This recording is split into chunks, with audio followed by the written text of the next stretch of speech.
A művészet az ember folyamatos törekvése arra, hogy a meglévőtől eltérő valóságot teremtsen a maga számára. Milyen göröngyös úton talál rá egy művész a megértésre és a sikerre? Önazonosság, kiégés, és egyáltalán mi számít ma normálisnak? Ezt beszéljük meg a mai vendégemmel.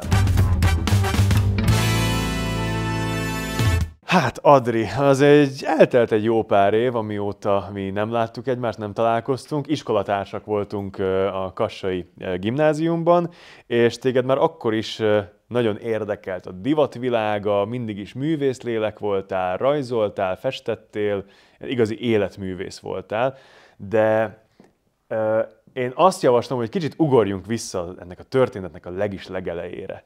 Tehát honnan ered a te mostani pályafutásodnak a csírája? Hol kezdődött ez el?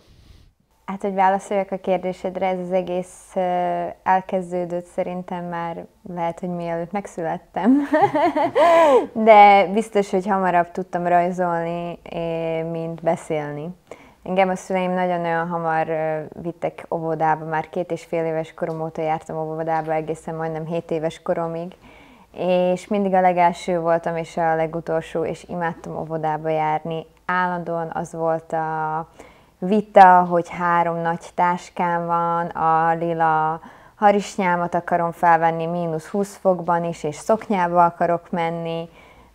Az anyukám gyerekkorom óta nem mondhatta meg nekem természetesen, hogy mibe öltözködjek. A táskáim tele voltak fixekkel, festőeszközökkel. Tehát akkor azt mondhatjuk, hogy te már óvodás korodban is magad döntötted el a divatodat, magad döntötted el, hogy milyen segédeszközöket viszel magaddal az óvodába, és ebbe senki ne szóljon bele. És minden vita körül forgott, és már akkor tudtam, és annyira keményfejű voltam, hogy levágtam a raplit már picikorom óta. Emiatt, hogy mindenem ott legyen. Szóval egy ilyen kis mesevilágban éltem, volt egy kis ilyen szobácskám, ilyen rózsaszín szobácskám, ahol ott volt az összes babám, meg Barbim, rengeteg Barbim volt, minden este átöltöztettem őket pizsamába, aztán reggel kaptak reggelit, és a szüleim maguk se értették, hogy tudok ennyire ellenni önmagammal. Szóval, hogy nekem nem volt testvérem 8 éves koromig. Hány Barbid volt, bocsánat? Az összes megvolt. Tehát de az mennyi? Tehát egy férfi nem tudhatja. Szerintem volt vagy 30, de volt 30. Egy óriási nagy ház hozzá, amit apukámmal együtt gyártottunk. És pizsamába öltöztetted őket minden este, és reggelizted. Akkor nagyon reggeliztek. komoly energiákat fektettél abba, hogy te a kis mesevilágodat működtesd és életben tartsd. Nekem voltak mesebeli barátaim, akikkel beszélgettem. Igen, nyilván voltak. Igen. Mikor kezdtek el kialakulni a kapaszkodók, amikor megszületett az első ilyen képzőművészeti műved, vagy amikor először megragadható pillanata volt annak, hogy na ez most az én irányom, és ezen szeretnék tovább haladni. Igazából ezt az irányt én mindig tudtam. Azt akarom a művészetemmel megmutatni, hogy az egyéniségünket kell megmutatni. És én amikor már kicsi voltam, már akkor is igazából így gondolkodtam. Egy cipőt lerajzoltam, vagy egy ruhadarabot, és azokon az árak rajta voltak. Aztán. Szóval a nagymamámnál én árultam ezeket a dolgokat. Kinek? Hát az embereknek. A képzeletbeli barátoknak, vagy igazi? A képzeletbeli barátaimnak is, meg néha megvették az igazi emberek is. Nem tudom, talán sajnálatban, de... De az már mindegy. De megvannak még ezek a rajzok, ahol ott van az ár. Volt az a pillanat, amikor komolyra fordultak a dolgok. Tehát amikor már itt tényleg tétje lett, és nem csak egy álom volt, hanem komoly teljesítményt is kellett mögé rakni, hogy ezen az úton elindulj. Igazából ez még mindig csak egy álom. Komoly teljesítményeket is már csinálok. Azért már van mögötted egy iskola, igen, azért már voltak... Persze, természetesen, igen. Szóval nem egy olyan álom, ami nincs realizálva, de még mindig álmodozok továbbra is, és én ezt meg akarom önmagamnál hagyni. De a legelső az is óvodában volt, amikor Vágvölgyi Erika, ő volt az én óvónénim, szólt a szüleimnek, hogy ezzel a kislánnyal valamit csinálni kell. És akkor bejelentettek engem a szüleim egy művészeti iskolába itt Kassán, ahol 5 éves voltam a legkisebb, és a többiek 12 évesek voltak, és ott megnyertem egy versenyt, megnyertem a másik versenyt, 5 évesen, 12 évesek között, és elkezdődött már pici koromban az, hogy az emberek elkezdtek nagyon irigykedni rám, és a gyerekek rosszak, és rosszakat csináltak nekem. Szóval én onnantól kezdve azt mondtam, hogy én már nem megyek oda. És én fogok továbbra is rajzolni, de engem ne rakjatok semmilyen művészeti iskolába, mert én oda nem fogok járni. De otthon folytatódott az álmodozás, meg a munka. Otthon folytatódott, de ott volt egy kis szakasz, az első ilyen nagy, a művészetemben, első ilyen nagy sérülés. Szóval onnantól kezdve folytattam csak így önmagamba az egészet, és aztán az első ilyen nagyobb dolog, az volt, amikor már megint alapiskolán is észrevették ezt a tehetségemet, ott Fecsó Szilárdnak köszönhettem az egészet, és ő azt mondta nekem, hogy járjak művészeti táborokba, és akkor elkezdtem járni a művészeti rovás táborokba, és ott újra észrevettem, hogy wow, ez milyen érdekes, hogy wow, itt lehet festeni, és nem csak rajzolni, és számítógépes dolgokat lehet csinálni, szóval ott aztán már elkezdtem megismerni azokat az embereket, és onnantól kezdve már folytatódott már nagyon-nagyon gyorsan. Szóval már alapiskolán, már ott aztán az összes versenyeket nyertem, gimnáziumba folytatódott, ott aztán volt barátom, akivel együtt alkottunk, és nagyon szépek évek voltak, amikor együtt tudtunk alkotni, és rengeteget alkottunk. Én akkor úgymond szerintem a karrierem csúcsán voltam, vagy nem is, hogy a csúcsán, hanem amit tudtam tenni, annak a legnagyobb maximumában voltam, és az én belső tüzem akkor forrott, és óriási volt, olyan nagy, mint ez a ház. És ez a nagy forrás csinálta meg bennem azt, hogy én annyira hittem magamban, és pszichikailag annyira rendben voltam, hogy én egyszerűen eldöntöttem, hogy én megyek a legnehezebb iskolába Budapestre, és engem oda felvesznek. És fel is vettek. És fel is vettek, de nem raktam be sehova máshova a felvételit sem. Hát figyelj, ilyen egy céltudatos ember. Milyen volt a MOME? Mert hogy a MOME-ra jártál. Igen, felvettek engem oda elsőként, ami úgymond akkoriban nagy dolog volt, talán még most is. De az osztálytársnőim sokkal idősebbek voltak, szóval megint a legfiatalabb voltam, hozzáteszem. És megint ugyanazt az érzést éreztem, mint óvodás koromban. Szóval azért mondtam ezt az egészet. De fura. Mert megint az volt, hogy irigykedtek rám, hogy én csak egy gimnáziumból, Szlovákiából felvettek engem csak úgy elsőre, és akkor nekik nem tudom hány kurzust ki kellett sok pénzért fizetni, és akkor én egy kis ott vagyok. És ez a divatvilág, ez nagyon kemény tud lenni.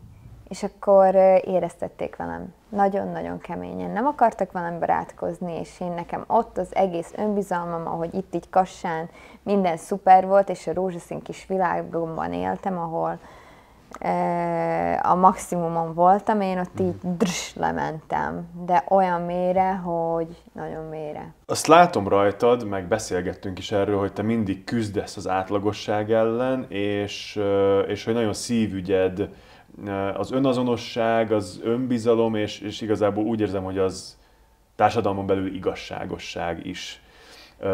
És van is egy idézetem, ezt tőled fogom idézni, hogy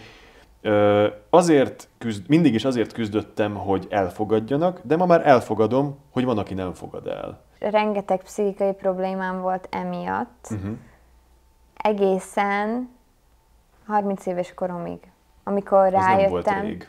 Nem, egy éve. Amikor rájöttem, 29 éves koromra égtem ki máskülönben, nagyon hamar. Ja, hogy ilyeneken is keresztül mentem. Kiégtem, egyszerűen totálisan kiégtem, és nem tudtam alkotni végképp, nem tudtam mi lesz, hogy lesz, de teljesen összeszedtem magam, megint az életembe teljesen önmagától jöttek azok az emberek, akik segítettek, és kellett hallgatnom az én saját ösztönöm, az, hogy mit mond nekem az a belső énem, tudod? mivel én aztán korporátokban dolgoztam, és engem az megölt, belsőleg megölt. Nagyon nehéz volt otthagyni az egészet, de otthagytam. És ezt igazából mindenkinek üzenem, hogyha valamivel nem érzik jól magukat több időn keresztül, és úgy érzik, hogy másot kell csinálniuk, akkor ott kell hagyni. Akkor ott kell hagyni, mert a munkánkat senki nem veszi el. Szóval, hogy mi mindig csak egyedül vagyunk, ha úgy veszed. Adrián, valamiért úgy érzem, hogy ez a történet úgy kerek, ahogy elmondtad. Tehát ennek a negatív lejtmenetnek meg kellett történnie, a koppanásnak is, megjártad a legmélyét, aztán elindultál újra fölfelé, és azért tartasz valószínűleg itt, ahol, mert megjártad a sötét oldalt is, ha lehet ezt így nevezni. De mégis mi volt ez a sötét oldal, vagy mi az, ami egy fiatal lányt ilyen mélyre tud vinni, hogy azt mondtad, hogy kiégtél, hogy tönkrementél, megölt téged bizonyos munka. Ezt meséld már el, már csak azért is, hogy hát ha tanácsot tudsz adni olyan embereknek, akik hasonló helyzetben vannak. Biztos, hogy el akarom mesélni, főleg azért, hogy motiváljak más embereket. Most még kitérek egy kicsit más dologra, arra is akarom motiválni az embereket, akik véletlenül ruhatervezői szakra akarnak menni, hogy csak akkor menjenek, hogyha úgy érzik, hogy ez a küldetésük. Máskülönben időpocsékolás, és rettenetesen sok munka semmiért. Szóval ez bocsi, hogy ezt így hozzátettem, de ezt komolyan mindenkinek mondom, mert nagyon nehéz szakma, és ha az ember nem érzi úgy, hogy ezt kell csinálnia, és nem biztos benne, akkor ne menjen bele. De visszatérve a kérdésedhez, az első koppanásom ott történt, ahogy mondtam, nekem Kassán mindenem megvolt, szóval tökéletes családom van, mindenem megvan Kassán, aminek meg kellett lenni, szuper barátom volt 4 éven keresztül a gimi alatt, alkottam, mindig a legjobb voltam, legjobb jegyeim voltak, szóval semmilyen problémám úgymond nem volt, és kimentem Budapestre tök egyedül, 19 évesen, és nekem sajnos van egy nagyon-nagyon rossz tulajdonságom, és az az, hogy maximalista vagyok, és perfekcionalista. Na most elmentem oda, ilyen 27-28 éves lányok mellett legjobbnak lenni lehetetlen. Azért, mert ők felvettek engem a tehetségem miatt, meg amiatt, mert szerintem tudták, hogy ez a küldetésem, de ott volt rengeteg más lány, akinek nem volt ez a küldetése, viszont megtanulták. És technikailag jobbak voltak. Jobban fel voltak rá már csak pszichikailag is készülve, mint én, hogy kimentem a családomból, és most hirtelenül élj ott egyedül, csinálj mindent egyedül, kevés pénzből. Szóval ez volt az, hogy én ott hirtelenül először életemben egy nullának éreztem magam, de nem csak, hogy nullának, de még csúnyának is. Szóval csúnyának, tehetségtelennek, annak, hogy mit keresek én itt. Szóval ez szörnyű volt, és még annyira nagy volt bennem még mindig a tűz, hogy tele voltam még mindig energiával. Szóval én ezt az egészet ki akartam harcolni, hogy ez így ne legyen. És ekkor jött az, hogy én minden éjszaka dolgoztam, mert minden nap a súly estig volt, rengeteg dolgot kellett leadni, 2 szakra jártam, ruha és textiltervező szakra, szövőszakra, és éjszakáztam. Kávé, cigi, éjszakázás, van egy kis buli, van egy kis idő, akkor buli, és ez így 2 év után megbetegített engem. Szóval aztán rákos voltam 1 évig, ami egy elég komoly dolog egy kis fiatal lánynak. Most hány éves voltál? Akkor 20 éves vagy jelen pillanatban? A sztori? Most 20 éves vagyok, nem most. Nem most, hanem a történet szerint most. Hát 19 éves voltam, amikor elkezdtem, 20-21. 21 éves voltam, 1 évig hanem szó szerint kórházban voltam, aztán volt egy másik operáció, mert átment ginekológiai dolgokra, elvesztettem egy petefészkem, azt mondták nekem, hogy talán sose lesz gyerekem, és most döntsem el, hogy akkor vagy nem. Mert ha igen, akkor most csináljak gyereket. 21 éves koromban, és hogy a szüleim segítenek nekem, és felnevelik a gyerekem, és nekem 21 éves koromban ott voltam, hogy nekem egy ilyen nagyon-nagyon kemény döntést el kellett hozni. De ezt a döntést úgy tettem, hogy úgy oldottam meg, hogy azt mondtam, hogy köszönöm a segítséget, de nem. Vagy lesz majd gyerekem, hogyha fel leszek rá készülve, és szerintem minden lehetséges, mert nem mondták azt, hogy biztos, hogy nem. De nem fogok úgy gyerekvállalásba menni, hogy nem vagyok rá felkészülve, és szerintem az rettenetesen önző dolog egy gyereket azért felvállalni, hogy egészséges legyek. És aztán szegény gyerekek olyan felnőttekké válnak, akik nem tudják, mit akarnak, és aztán megy minden rossz irányba. Igen. A gyereknek mindig kell, hogy legyen egy anyja, meg egy apja, szerintem. És akkor aztán azt az utukat szépen meg is tudják valósítani, mint például te. Köszönöm szépen. Hát igen, mert te is megvalósítottad az utadat, szerintem neked is hasonló volt ez az egész, de neked is ott volt az, hogy ott volt anyukád és apukád. Igen, az biztos, hogy nagyon kényelmes dolog, kényelmes rajtvonalról indulni az álmaink felé. Mi történt ezután? Felgyógyultál? Ezután felgyógyultam, de sokáig tartott, még rendbe jöttem.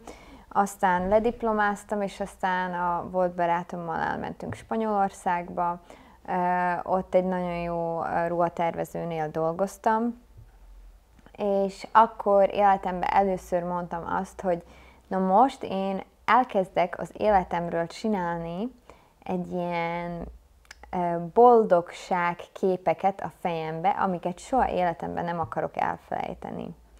És már így egy hónappal azelőtt, hogy muszáj volt már hazamenni, akkor én csináltam egy ilyen képet a fejemből, hogy na most ez az, amikor igazán boldog vagyok. Annyira boldog voltam ott, nem amiatt, hogy Spanyolország, vagy a kapcsolat miatt, vagy bármi, a munka miatt. És ez volt életem legboldogabb pillanata.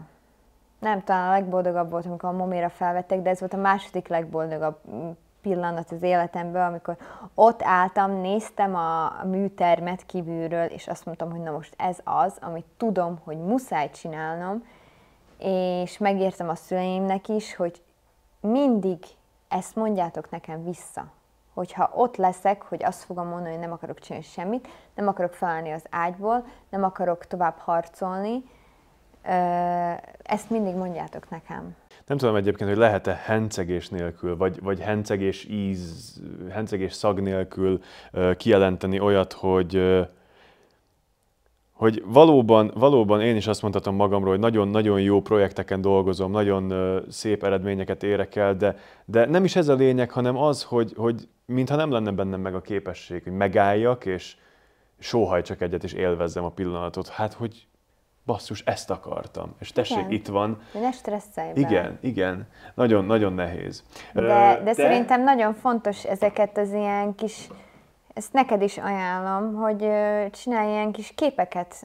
Normálisan képzelj el egy fényképezőt, és fotózd le azt a pillanatot, és azt a pillanatot ragd le nagyon mélyen oda. És aztán lesz 1, 2, 3, 4, és hogyha nagyon rosszul leszel majd, akkor kihúzod azokat. Nagyon szép, amiket mondasz. Az a kérdésem, hogy most meg tudsz már állni? Már gyakrabban tudsz boldogságképeket gyártani magadnak? Nagyon. És ezzel ki is szeretnék térni arra a témakörre, hogy milyen a jelened, mivel foglalkozol most, és vagyis inkább ki Gornyicki Adrián 2023-ban? Hát a művészet, a képzőművészet igazából arról kéne, hogy szóljon, hogy valamit átad az embereknek, és valamire rájönnek. Nem csak, hogy hú, szép ruhák vannak ott. Érted, mit mondok? Szóval, hogy ezt így átgondoltam önmagamban, hogy ezt szeretném csinálni. Mert ahogy mondtam, gyerekkorom óta csinálom ezeket a dolgokat, de ez nem csak ruhatervezés, és nem csak textiltervezés, hanem ez grafika, ez illusztráció, ez festészet, ez mindenféle kémiai dolgok érdekelnek engem, aztán az óceán alatti világ, megfesteni, az is egy mesevilág szerintem. Szóval nagyon-nagyon sok minden érdekel engem, sőt hozzá kell raknom nagyon gyorsan, hogy én nagyon sok gént örököltem az apukám részéről, amik nagyon technikus dolgok, szóval, hogy nekem a bal meg a jobb féltekém is az agyamban teljesen egyformán működik, szóval én matematikából, biológiából, fizikából meg így mindig nagyon jó voltam. És emlékszek rá, hogy amikor vége lett az érettségének, sírtam amiatt, hogy Úristen, miért ilyen rövid ez az élet, mert én erre a szakra is akarok járni, ezt is akarom csinálni, én orvos is akarok lenni, én vegyész is akarok lenni, én fizikus is akarok lenni, miért nem lehet, szóval, hogy miért nem élhetünk több életet? És erre is rájöttem így 30 éves koromra, hogy de lehet, mindent össze lehet hozni, és ezek is mindig így teljesen maguktól így összekeverednek az életemben, és rájövök arra, hogy hát igen, létezik egy olyan technika, hogy megfestem a festményeim, és rányomatom a ruhákra. Ebből készült egy kollekcióm például, ami nagyon szép, és ezzel akarok foglalkozni a jövőben is. Ez az egyik projektem, amit akarom, hogy csináljam, már a saját márkám alatt, mert nagyon-nagyon sikeresen árulódik az összes üzletben majd jövő évtől. Több 10 000 vettek meg. Az én, és inkább én nem kaptam belőle semmit. Szóval ekkor jött az, hogy oké, most már a saját nevemben szeretném ezt csinálni.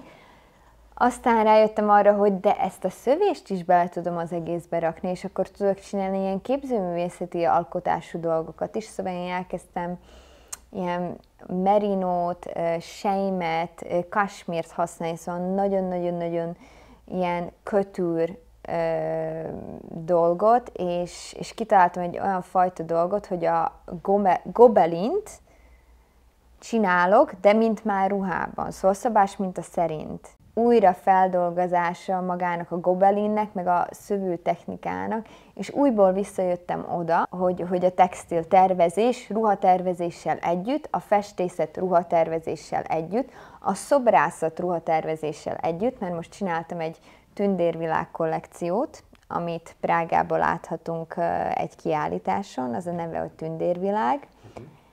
Ott van egy szép szék, és akkor oda úgy leülhet az ember, és így elképzelheti magát a tündérvilágába, a rózsaszín kis fantasy világban. És az összes festményem is igazából erről szól, hogy hagyjuk meg önmagunkba azt a gyermekiséget, és én egyszerűen ez vagyok, és most már nem fogok szégyenkezni emiatt, hanem felvállalom. Ez nagyon szép, úgy érzem, hogy te is egy ilyen kis tündérvilágban maradtál, de olyan jól. Olyan jó. És azt is érzem belőled, hogy a jelenkori művészetedet erősen ihleti a gyermeki éned. Pribé Gáborral jártam, és mindig azt mondta nekem, hogy akit a gyermekek, vagy akit az Istenek szeretnek, örökké meghagynak gyermeknek. Ez a mondata nekem megmaradt örökké, és ez szerintem így van. De ezt így általánosságba véve szerintem így kéne élni mindenkinek, mert ez a mai világ annyira nehéz, és egyre nehezebb, és komplikáltabb, és annyira sok ember bevonza magát abba a negatív dologba, hogy csak káromkodnak, és ők csak túl élnek, érted? A nagy többség. De ha meghagynák magukba ezt a gyermekiséget, vagy rájönnének arra, hogy mi a küldetésük, sokkal boldogabb életet élhetnének. Hogy találnak el az emberek a te kis tündérvilágodba? A weboldalomon, a szociális hálózatokon, rengeteg projekt áll előttem, hogy van egy küldetésünk, és hogyha a küldetésünkön ott vagyunk azon a pályánkon és utunkon, akkor jönnek nekünk mindenféle emberek az utunkba, akik segíteni akarnak. Mi azt észrevehetjük, de nem muszáj. De ha észrevesszük, és tovább dolgozunk velük, akkor mi nagyon-nagyon jó útra térhetünk. És viszont aztán jönnek azok a lenti pillanatok, amiket beszéltél, és azok a pillanatok, amik szerintem nagyon-nagyon sok művésznél nem tudnak aztán már felállni. És akkor jönnek a drogok, akkor jönnek a sok minden más dolog. És olyankor nagyon erősnek kell lennünk, és szerintem ki kell venni így a kis szívecskénkből azt a sok szép boldogság képet, és visszaemlékezni rá, és felállni, és tovább menni, mert aztán újból minden sikerülni fog, mert tudjuk, hogy ez a mi útunk. Minden sikerülni fog, és ez a mi útunk. Ez legyen a végszó. Adriánt, nagyon szépen köszönöm, hogy itt voltál. Köszönöm szépen én is. Hölgyeim és uraim, ez volt már a Kimondó, viszontlátásra!